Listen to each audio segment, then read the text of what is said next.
जी, अस्सलाम वालेकुम। उम्मीद है कि आप तमाम दोस्त खैरियत से होंगे और आज का दिन भी ट्रेडिंग के हवाले से अच्छा गुज़रा होगा। मार्केट का जायज़ा लेते हैं। आज माशाल्लाह से मार्केट ने 130 पॉइंट्स और डाले हैं। मार्केट अब आहिस्ता-आहिस्ता कुछ थोड़ा-सा 47 की तरफ जाने के मूड में है। लेकिन मार्केट में जान नहीं है। ये चीज़ आप ज़रूर ज़हन में रखिएगा। जहाँ-जहाँ पर आपको जितना-जितना प्रॉफ़िट मिलता है, वो ज़रूर लीजिए। अगर आप की जो ट्रेड है वो स्टॉप लॉस के साथ है, तो स्टॉप लॉस ज़रूर लीजिए। अगर आप लेवल्स पर काम कर रहे हैं, तो लेवल्स पर एग्ज़िट या प्रॉफ़िट टेकिंग वो आप ज़रूर कीजिएगा। क्योंकि इस वक़्त जो मुल्क के अंदर इलेक्शंस के हवाले से बातें हो रही हैं मुझे नहीं लगता कि जनवरी के महीने में इलेक्शन होंगे, इलेक्शन मार्च के महीने में चले जाएँगे। अब मुख्तलिफ़ किस्म की आवाज़ें जो हैं वो उठना शुरू हो चुकी हैं। इसके हवाले से एक एडीबी की एशियन डेवलपमेंट बैंक की खबर भी है, उस पर भी इंशाल्लाह बात करेंगे। 130 पॉइंट्स आज मार्केट ने डाले, वॉल्यूम जो था वो जस्ट जितना गुज़िश्ता कोई 8-10 दिन से वॉल्यूम चल रहा है, उसका एवरेज वॉल्यूम था। कुछ ज़्यादा एक्टिविटी जो है वो देखने में नहीं मिली। 130 पॉइंट्स के साथ सर्किट ब्रेकर की सिचुएशन ये है कि माशाल्लाह से 6 कंपनीज़ अपर कैप हैं, लेकिन काबिल-ज़िक्र वॉल्यूम के साथ या काबिल-ज़िक्र कंपनी जो है वो कोई ख़ास हमें नज़र नहीं आ रही। लोअर कैप की बात करें तो लोअर कैप में भी कुछ नहीं है। मार्केट के अंदर बस चंद स्पेसिफिक स्क्रिप्ट्स के अंदर काम हो रहा है, जहाँ पर जिसको कुछ थोड़ी-सी बेहतरी नज़र आ रही है कि जी ये शेयर जो है ये अच्छे लेवल पर है वो बाय कर रहा है। जहाँ पर उसको लगता है कि मुझे थोड़ी-सी जो है वो प्रॉफ़िट मिल रहा है, वहाँ पर वो एग्ज़िट ले रहा है। तो एक मार्केट के अंदर एक समझ लीजिए कि हमारे पंजाबी में कहते हैं डांग टपाओ, कि दिन गुज़ारने वाली बात है। एक बाकायदा जो ट्रेंड है वो बनने का अभी कुछ चांस नहीं है। लेकिन इंशाल्लाह जो आईएमएफ का रिव्यू है, उस हवाले से भी बेहतरी आ सकती है और उसके साथ अगर इलेक्शन की डेट अनाउंस हो जाती है, तो उसका यकीनन जो है वो इम्पैक्ट होगा मार्केट के ऊपर। आगे चलते हैं और कोशिश ये करते हैं कि पहले जो मार्केट का जो हमारा इंडेक्स है, उसमें किसने कितने पॉइंट्स डाले हैं, उसको थोड़ा देख लेते हैं। 130 पॉइंट्स के साथ काबिल-ज़िक्र कहा जाए तो फर्टिलाइज़र सेक्टर है, लेकिन फर्टिलाइज़र सेक्टर में भी ये जो पॉइंट्स पड़े हैं, ये तकरीबन-तकरीबन एंग्रो के ही हैं, बड़े एंग्रो के जिसको हम लोग कहते हैं ना एंग्रो कॉर्पोरेशन, ये उसके हैं। कंपनीज़ वाइज़ अगर देखा जाए तो 42 पॉइंट्स एग्रो के हैं, 40 इफर्ट के हैं। तो कुल मिला के एंग्रो जो है सिर्फ़ और सिर्फ़ उसने लीड किया है मार्केट को। अदरवाइज़ मार्केट के अंदर जो है वो बाकी कुछ हमें देखने को नहीं मिल रहा। कमर्शियल बैंक्स ने थोड़ा परफ़ॉर्म किया है, सीमेंट ने 17 पॉइंट्स डाले हैं, देन सो एंड सो ये ना होने के बराबर मार्केट के अंदर आज मूवमेंट है। मार्केट ने 3 साढ़े 300 पॉइंट्स कल ज़रूर डाले थे, लेकिन मार्केट में मैंने कल भी आपसे गुज़ारिश की थी, मैं आज भी वही गुज़ारिश कर रहा हूँ कि इस वक़्त मार्केट को एक बहुत अच्छी और पॉज़िटिव न्यूज़ की ज़रूरत है, उसके बगैर मार्केट परफ़ॉर्म नहीं करेगी। आगे चलते हैं और थोड़ा खबर को देखते हैं कि जो वो खबर क्या है। इसके अलावा भी बहुत सारी खबरें जो हैं वो मेरी नज़र से गुज़री, लेकिन मेरा ये ख़्याल था कि ये खबर ऐसी है कि जिसका इम्पैक्ट जो है और इस खबर के अंदर ना जिसको हम लोग कहते हैं ना कि बात की तह में भी एक बात होती है और असल में वही सारी बात होती है। तो ये जो है ये बड़ी एक टेक्निकल सी बात की है कि political stability post elections to boost businesses confidence in Pakistan.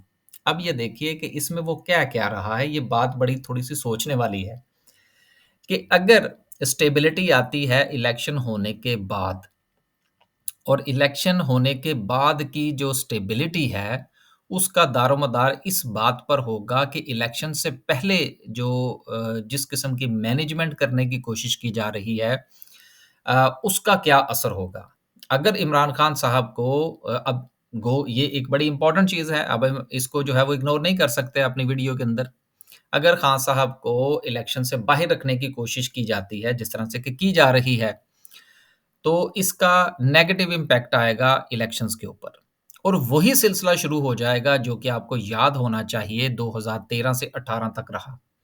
फिर वही एक जो है वो तमाशा शुरू हो जाएगा पाकिस्तान में एंड देन स्टेबिलिटी नज़र नहीं आएगी। लेकिन अब देखना ये है कि जो कर्ता-धर्ता हैं वो इस मुल्क का की जो डायरेक्शन है वो किस तरफ लेकर जाते हैं।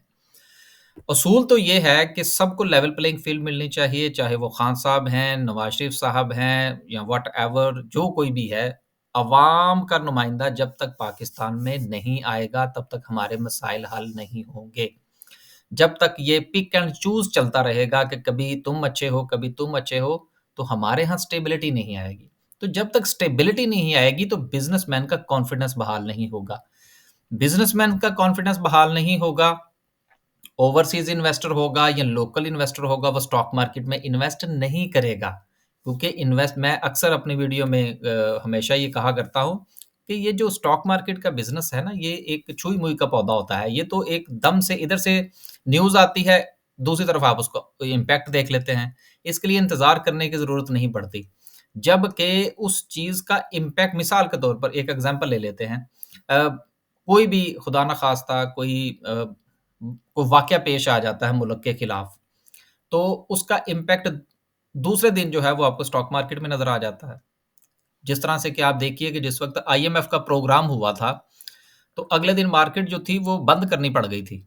आपको याद होना चाहिए। दूसरे दिन इम्पैक्ट आ गया, लेकिन उसका ग्रास रूट लेवल तक एक आम आदमी तक इम्पैक्ट आने में तकरीबन को 3 से 6 महीने लगते हैं। ये एक स्टडी है कि कोई भी मुल्क के हवाले से आप पॉलिसी बनाते हैं, स्टॉक मार्केट दूसरे दिन आपको बता देती है, लेकिन आम आदमी तक उसका इम्पैक्ट जो है वो 3 से 6 महीने में आता है।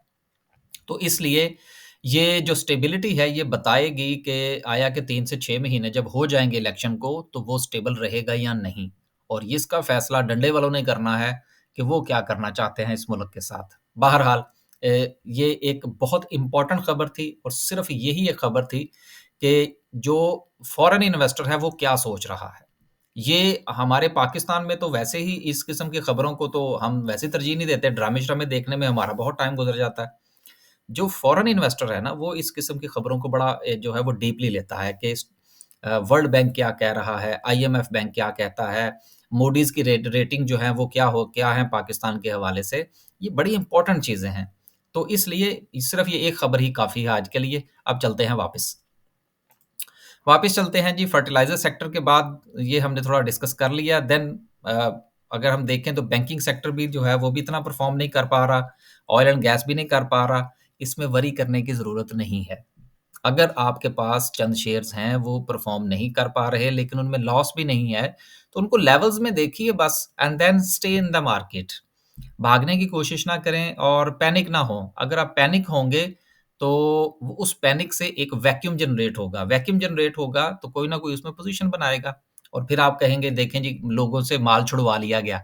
छुड़वाया नहीं जाता, बेसिकली हम लोग पैनिक होके भाग जाते हैं।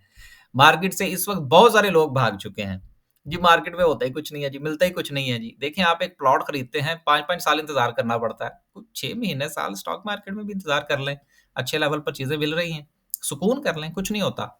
आगे चलते हैं। अनाउंसमेंट्स हैं कुछ बुरशान एलपीजी है। अब बुरशान एलपीजी किनकी है, ये आपको पता होना चाहिए और उन्होंने ये लाइसेंस क्यों लिया था, कैसे लिया था, ये भी एक एतज़ाज़ अहसन साहब के हवाले से बातें हैं। जीवीजीएल है जी ₹3.44 की अर्निंग है, दिया-दिलाया कुछ नहीं। मेरा ख़्याल है उन्हीं को पड़ा जाए जिन्होंने कुछ डिविडेंड दिया है।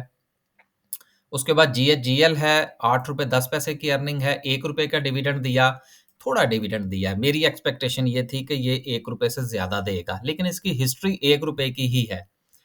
आगे चलते हैं जी, फिर यूनिटी फूड है 48 की अर्निंग है। देन उसके बाद आगे चलते हैं, किसी ने कुछ नहीं दिया यार। हाफ़िज़ लिमिटेड है, ये वैसे ही बड़ा एक लिमिटेड सा शेयर है, इसमें कुछ ख़ास ट्रेडिंग नहीं होती, ₹2 का डिविडेंड है इनका। देन आगे चलें जी, मुदारबा है, ओए होए होए होए होए! ₹16.74 की अर्निंग है और ₹4 का डिविडेंड है। चलिए अच्छी बात है जी, जिनके पास है वो एन्जॉय करें। हमने तो कभी मुदारबाज़ में काम नहीं किया। अल्टन एनर्जी है जी 20 पैसे का लॉस है। अब जो सिलसिला है वो बहरहाल तकरीबन-तकरीबन जो रिज़ल्ट्स का है वो सिमट चुका है। जो वेल नोन कंपनीज़ हैं, जो मार्केट में ट्रेडेबल कंपनीज़ हैं, उनके रिज़ल्ट्स जो हैं वो तकरीबन-तकरीबन आ चुके हैं। आखिर में डिस्कस करते हैं जी आज की कैंडल को। आज की कैंडल बिल्कुल मेरी राय जो कल थी वही आज है कि बिल्कुल ये कोई ट्रेंड नहीं है मार्केट के अंदर और मार्केट जो है वो then so and so sideways चल रही है। एक रेंज बाउंड सीक्वेंस है मार्केट के अंदर और मार्केट जो है वो आहिस्ता-आहिस्ता 47,000 की एक स्ट्रॉन्ग रेजिस्टेंस की तरफ जा रही है। और आज की जो कैंडल है ये कैंडल भी इस चीज़ का शाखसाना है कि जैसे-जैसे चीज़ें सपोर्ट की तरफ जाती हैं या रेजिस्टेंस की तरफ जाती हैं, तो उनमें थोड़ी-सी स्क्वीज़नेस पैदा होनी शुरू हो जाती है, जो कि आज की कैंडल हमें शो कर रही है।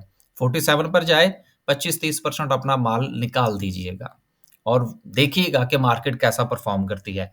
मुझे तो यही लगता है कि मार्केट जो है वो डिप लेगी थोड़ी-सी, तो 100-200 250 पॉइंट्स निकालेगी। जब वो निकालेगी तो जो शेयर्स 25% 30% आपने बेचे होंगे, वो आप दोबारा से बाय बैक कीजिएगा। हमारी भी स्ट्रैटेजी इस वक़्त यही है कि हम ज़्यादा स्क्रिप्ट्स में नहीं हैं, कुछ सब स्पेसिफिक स्क्रिप्ट्स में काम कर रहे हैं, उनमें बाइंग सेलिंग करने की कोशिश कर रहे हैं। और बाज़ औक़ात ऐसा होता है कि किसी भी मिसाल के तौर पर ये जीएचजीएल है, ये हमारे पास पड़ा हुआ है, मेरा ख़्याल है कि कोई महीने से ज़्यादा हो गया है, तो कोई बात नहीं। आज उसने दे दिए थोड़े से पैसे, आज मैंने दोस्तों से कहा था कि कुछ जो है वो आप एग्ज़िट ले लीजिएगा, बाकी फिर देख लेंगे क्या करना है। तो इस तरह से ना बस बाइंग सेलिंग के चक्कर में रहें, आहिस्ता-आहिस्ता कुछ 2% 3% निकालें, कुछ पोज़ीशन बनाएँ, ज़्यादा जो है वो भाग-दौड़ करने की कोशिश ना करें। हाँ, इंशाअल्लाह आईएमएफ की न्यूज़ आ जाएगी तो मुझे पूरी उम्मीद है कि एक मार्केट जो है वो छोटा-सा रन आपको ज़रूर देगी। देन फिर उसके बाद इलेक्शंस के बाद या इलेक्शन से पहले जिस तरह एडीपी की खबर हमने पढ़ी है, ये फैसला करेगी कि पाकिस्तान का मुस्तकबिल क्या होगा। अगर इमरान खान साहब को, नवाज़ शरीफ साहब को, तमाम लोगों को एक लेवल प्लेइंग फ़ील्ड दी जाती है और कोई बंदा जो है वो खान साहब की तरह बाद में जो है वो मजमा इकट्ठा नहीं करता, तो देन आपको 3 से 5 साल की कोई लंबी पोज़ीशन बना सकते हैं पाकिस्तान स्टॉक मार्केट में। लेकिन अगर रोना-धोना इसी तरह से चला या खान साहब के साथ ज़्यादती की गई, उन्हीं को इस तरह से बंद रखा गया, तो फिर मेरी ये रिकमेंडेशन होगी कि आपको लॉन्ग टर्म की प्लानिंग पाकिस्तान स्टॉक मार्केट में फ़िलहाल ना कीजिएगा, बाइंग सेलिंग पे चलते रहिएगा। उसका अल्टरनेट क्या है? उसका म्यूचुअल फंड भी हो सकता है एंड देन मनी मार्केट में आप जाइए तो वो भी हो सकता है। आगे चलते हैं। आगे चलते हैं और आखिर में जो था वो मैंने डिस्कस ये करना था कि हमारी रजिस्ट्रेशन ओपन है और ये हमारा कॉन्टैक्ट नंबर है। अगर आप हमारे साथ काम करना चाहते हैं, इस नंबर पर राब्ता फ़रमाइए और ₹2000 फ़ीस जमा करवाइए। 5 तारीख तक जो है वो हमारी कोशिश होती है कि हम अपनी रजिस्ट्रेशन क्लोज़ कर दें। वैसे तो उसके बाद भी दोस्त अहबाब आते-जाते रहते हैं, लेकिन हमारी वीडियो के अंदर जो है वो 5 तारीख के बाद कभी बहुत ही कम ऐसा हुआ कि कभी हमने ज़िक्र किया हो। क्योंकि जितने क्लाइंट्स हमारे पास हैं बस ठीक है, हमारा उससे गुज़ारा-मुज़ारा भी चल जाता है, साथ में हमारी एक एक्टिविटी भी है। कुछ जो हमारी पोर्टफ़ोलियो का सिलसिला है वो भी चलता रहता है। तो इसलिए हमें कुछ ज़्यादा मार-धाड़ नहीं है कि हम पूरा महीना ही जो है वो इस चीज़ का शोर मचाते रहें कि जी हमारे पास सर्विस है। तो 5 तारीख तक हमारी अनाउंसमेंट होती है। 5 तारीख तक अगर आपने आना है तो आ जाइए। ये नंबर है, लेकिन एक चीज़ ज़रूर ज़हन में रखिएगा कि डे ट्रेड वाला कोई चक्कर नहीं है, कुछ ज़्यादा मार-धाड़ नहीं है। जिस तरह से मैंने अभी आपसे गुज़ारिश की कि जीएचजीएल कोई महीने से ज़्यादा हो गया हमारे पास है। एक आध बार हमने उसके उसमें पहले भी ट्रेड की है। तो इस तरह से हमारा निज़ाम चलता है। बाकी ऐसा नहीं है कि हमारे साथ काम करेंगे तो महीने का 20% कमाएँगे, कतई ऐसा नहीं है। आखिर में एक और अनाउंसमेंट थी, वो ये थी कि हमारा एक दूसरा चैनल भी है। ये मैंने काफ़ी अरसे से बना रखा था, ये भी हमारी एक्सपर्टीज़ है, लेकिन टाइम नहीं मिल रहा था इसके ऊपर काम करने का। जब से यूके में आया हूँ, तो कुछ थोड़ा-सा टाइम जो है वो बना है, तो इस पर भी हमने थोड़ा-सा काम करना शुरू किया है। अगर आप इसको भी विज़िट करना चाहें तो कर लीजिएगा, शायद कुछ यहाँ से भी आपको कोई इन्फॉर्मेशन मिल जाए। बस जी आखिर में खुश रहें, आबाद रहें और पाकिस्तान के साथ ही रहना है और इसी के मसाइल के साथ चलना है। और ये चीज़ ज़हन में रखिएगा कि जो हालात हैं इस वक़्त या जिस तनख्वाह पे हम काम कर रहे हैं, इसी पे ही करेंगे। कुछ बहुत ज़्यादा चेंज आता हुआ नज़र नहीं आ रहा। अल्लाह हाफ़िज़।